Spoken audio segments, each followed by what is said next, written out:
so for question 3, first you make the Boolean method to be labeled with parameters of the integer r and integer c, and then day's almost over. Two-dimensional array of black squares. And then so you check the object that the parameter gives you of black squares at the certain index point of r and c. And if the point in black squares is if the Boolean in the two-dimensional array of black squares is true at r and c, then you return false, as it doesn't need to be labeled because it's a black square. And then else if the row is 0,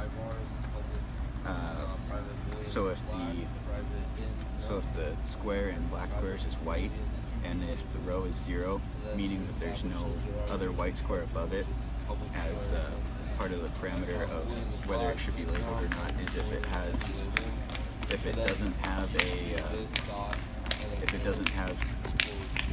a square above it or to the left, or it doesn't have both a square above it and to the left of it. So if the row is 0, meaning there's no white square above it, then it will return true. And then else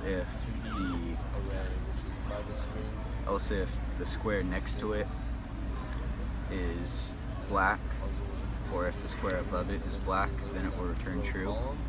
And then if the column is 0, meaning there's no object to the left of it, then it will return true. And else, if it doesn't satisfy any of those, it will return false, meaning that it shouldn't be labeled.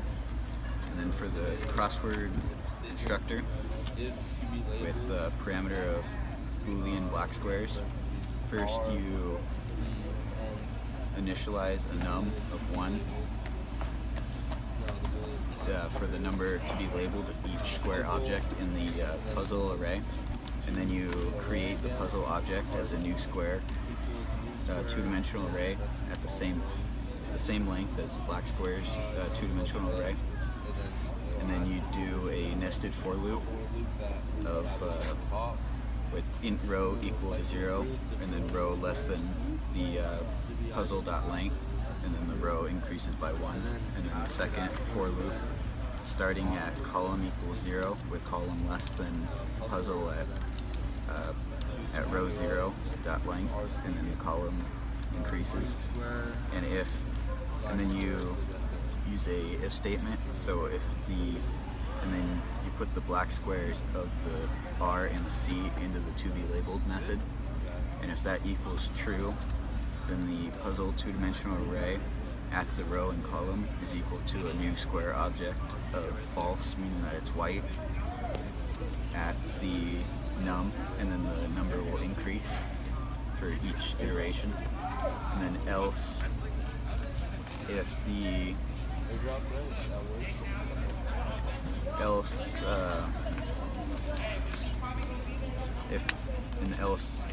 square is black, then the object at a puzzle row and column will be a new square of true, meaning that it's black, and the label number will be 0 as it wouldn't be labeled.